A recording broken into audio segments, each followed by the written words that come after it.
Ce sujet toujours polémique après une deuxième attaque d'un requin sur un rider à Lansvata samedi soir. Une nouvelle campagne de prélèvement de tigres et bulldogs a débuté ce lundi. Elle est pilotée par la mairie Nouméa. Depuis quelques années, le procédé soulève des interrogations chez les Calédoniens et suscite l'incompréhension des associations environnementales. Les explications de Lizzie Carboni et Charaouiane Charaouiane. Baie de Lansvata ce lundi à Nouméa, aucun baigneur à l'horizon. Seuls les bateaux de la sécurité civile et de la municipalité s'aventurent sur le lagon pour procéder à la campagne de prélèvement de requins tigres et bulldogs. La mairie est en effet compétente dans la bande littorale des 300 mètres et sur la plage, c'est un balai qui invite à la réflexion. Ça peut être une bonne chose, mais bon, après, il faut quand même respecter cet animal-là. Il est quand même chez lui. Donc pour moi, les tuer peut-être n'est pas la solution, il y aurait peut-être d'autres choses à faire. Mais bon, après, voilà, c'est à nous aussi de prendre nos responsabilités, d'éviter d'aller trop loin pour se baigner pendant cette période-là, d'éviter d'aller en pêche.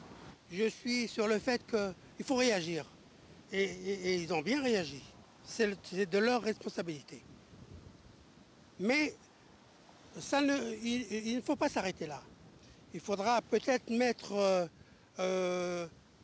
là, au bord de l'eau, pas ici, sur la berge, mais dans l'eau, des panneaux disant « Attention requins ». Et puis, qu'est-ce qu'on attend pour mettre les filets? Parce que les filets, ça permet aux requins après de comprendre. Les requins, d'année en année, les mamans en font plusieurs, des bébés requins, donc ce qui veut dire que il va toujours en avoir, même dans les années à venir. Euthanasier, est-ce que ça va les éliminer complètement? Je ne pense pas. L'euthanasie des squales fait débat depuis la première opération du genre en juin 2019, suite à l'attaque d'un jeune garçon dans la baie de l'Orphelinat.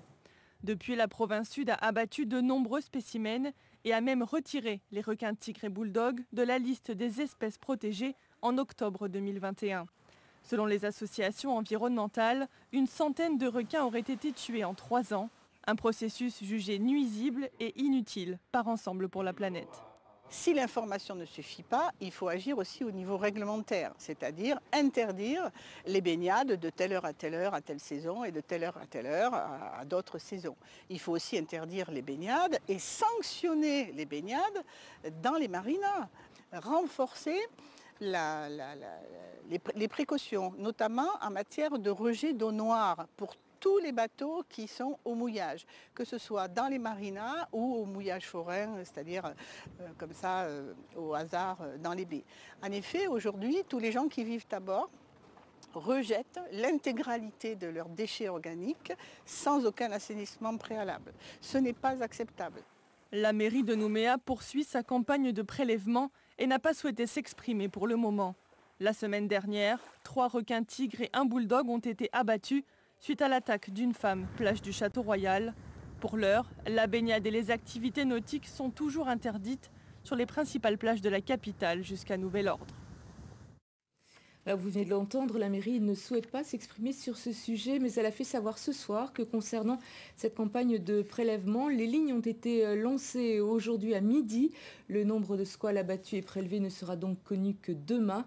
Demain également, le procureur de la République, Yves Dupas, fera un communiqué de presse sur les résultats des autopsies des requins abattus la semaine dernière.